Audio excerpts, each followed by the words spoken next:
Hello friends of the electrified charging fun and welcome to Speicher Elektrisiert, your channel all about Skoda's e-mobility. My name is Matthias and as you already hear, something has changed. And yes, you heard it right, this channel will also feature videos in English language, instead of those fuzzy subtitles you had before. And Relaunch is really at the horizon and really possible, so stay tuned. If you know my channel before, it was always Skoda ENYAQ. Now I said Skoda e-mobility. Why is it? Because I talked to Skoda and we had agreed that this channel should widen its content. So you will see other Skoda e-mobility cars as soon as they hit the market. You will see more about software, accessories, apps and what's all in this Skoda e-mobility world. But this video is not about the relaunch. I do a separate video on that. This video is about the ENYAQ and the prerequisite update for the ME3.1, which already hit some ENYAQs right now. What is this prerequisite update all about? Let's find out together. So, how does this update look in your car? Well, at a certain point you get a message up here and this display which states update available. If you hit later, it might occur that this update won't show up again. So normally you would think it comes up on every start of the car, but I heard of a lot of people that this does not happen. So if this screen comes, hit OK, even if you do not want to update. Just wait a bit. And now you see the patch notes. And instead of hitting update, just hit home. For me, it works over 2 weeks that by every new start of the car, the update comes up again. Well, let's look at the patch notes. First things first. One big improvement is they have patch notes. You can see what they do. Let's talk not about the content of these patch notes. Some of them are good, some of those explanations are nothing but gibberish for me. But hey, everything is fine. We have patch notes. And now, if you want to update, just hit update and it will start. You cannot do it while driving, but when the car stands in the parking lot or somewhere else, the update will run. It will take about 50 to 60 minutes. It depends on how much of the update is already downloaded and how quick it is. But yeah, that's about it. So the update ran through flawlessly, no problems at all. So the message right here in German says the apps were actualized and the updates are through. And the biggest change you might notice after this update is a new icon in the menu. This one here, information about software. And if we look into it, now you have another tab here. It's not only the law stuff, it's also this information. And as you can see, it tries to load something, I guess the software version, which should be here, but it isn't. For me, this screen remains the same over and over again. I parked my car, I let it rest and stuff like that. Nothing helped. From screenshots, other users I know, there should be stated 300. So in this case, or in my case, it doesn't, but it doesn't matter. The update went through. And that's the only thing you will notice visually what changed. So what did really happen? Well, that's the update. But what has it done? The only obvious thing is this tiny little button about information of the software version. But that's not all. It already stated in the patch note that there is more.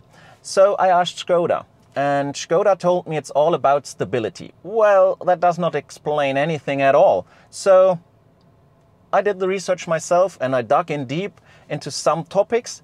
Everything I say right now are only assumptions.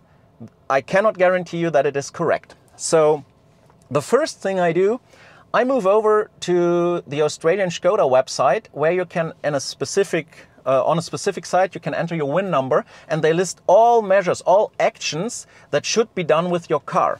And within the list, there was one action regarding this update. And it stated as OTA update to version ME3.07, one of two ICAS 1 flash. That sounds cryptic, but if you look a bit closer, it isn't. So, first of all, there is a version increase, 3.07, not 3.0, as stated in the patch notes. So, dear Skoda, why not showing 3.07?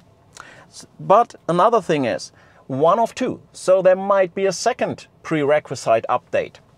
And ICAS 1 flash. ICAS 1 is just the short of in-car application server. And this is the first one. There is a third one, ICAS 3. An ICAS 2 does not exist, I don't know why. But what do? They flash ICAS 1, so they put new software on it. Well, ICAS 1 just controls every basic function of your car. The lighting, the charging, climate and stuff like CASI, and all CAN messages, the controller area network of your car, which connects every control unit with each other. All those messages are processed in ICAS 1. They come all together there. So it's a very, very important system. And ICAS 1 prepares all the data for ICAS 3, which is for multimedia, like navigation, audio system, and stuff like that. And there are two more things ICAS 1 does, which are really important here. The first thing is, it enables communication to the backend servers of Skoda. Hence, they improve the stability of this, because they will need it for an update. And the second thing, even more important, ICAS 1 is in charge of updating every single control unit in your car. And that's what they will do with ME3.1. So they need to stabilize ICAS 1 to not brick any unit in your car and damage it. This is my theory on this topic. Where do I get my information? Well, the ENYAQ is an MEB car, so it's basically the same under the hood like a Volkswagen ID.4 or ID.5. And Volkswagen is in the American market. And there you need to publish some SSPs, the self-study programs of the cars, so that workshops can repair the car even if they do not belong to Volkswagen. And if you Google SSP 871213 ID.4 electrical systems, you will find this self-study program and have a look at it. Within, you find the complete explanation of the communication of the car, of all control units and everything they've done. And this is exactly the same in your ENYAQ. So if you want to dive deeper, have a look at it. Let's talk a bit about the update politics of Skoda and Volkswagen. I mean, right now they did an OTA update and that's perfectly fine. They proved they are capable of doing so. But it's not ME3.1, the long promised new version for our car. And I'm talking about 3.1.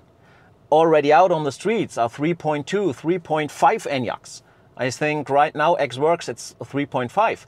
And ME4 is at the horizon.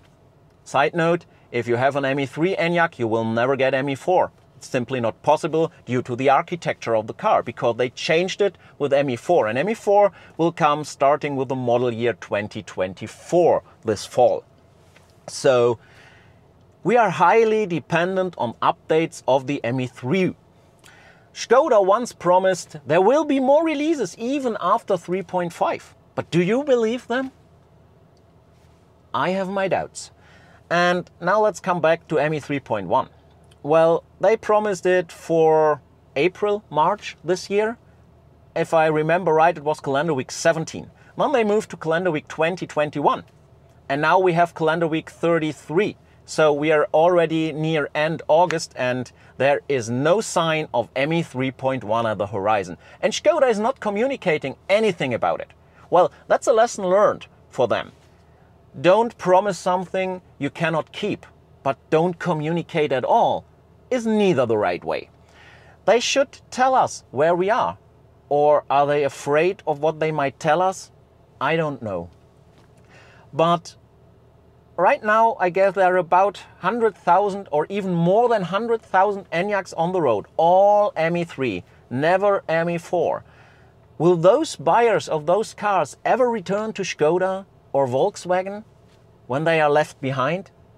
Write me in the comments what you think. Tell me, will you buy another Skoda ENYAQ or a Volkswagen electric car again? Do you trust those companies? Just write it in the comments. I'm really curious what you think. So for me, it's something like Skoda should tell what the problems are. Why can't they update to ME3.1? But maybe they really don't want us to know what the problems are, because it might lead to some really heavy problems. Let me put it this way. I'm not sure.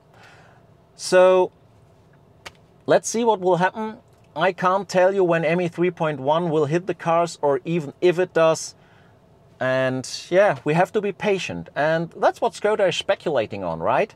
Our hope to be patient, that there will be updates. And they nourish this by not saying anything at all. Because as long as we have hope, everything is fine. Do you still have hope?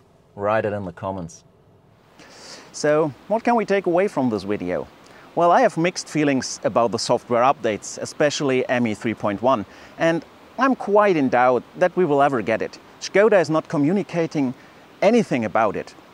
They are all quiet. And what about 3.2, 3.5? There are already ENYAQs out on the road having this version.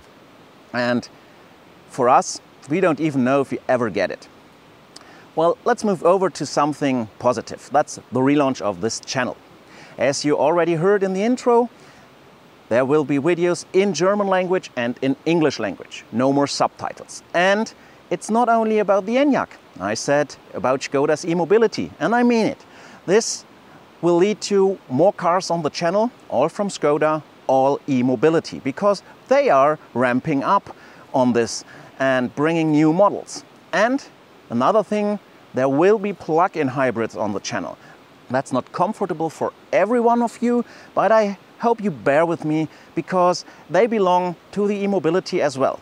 I will look at the plug-in hybrids just from an electric perspective. I don't care about combustion engines, so don't panic already. More about the relaunch in a separate video, but maybe the next one, maybe sometime in the future. I don't hesitate. So, if you liked the video, please leave a thumbs up. And if you did not subscribe to the channel, please do, because it really means a lot to me and helps me out. And I also hope you bear with my bad English language, and I guess it will improve over time as I do more and more videos. And so I hope to see you on the next one, and stay full of energy.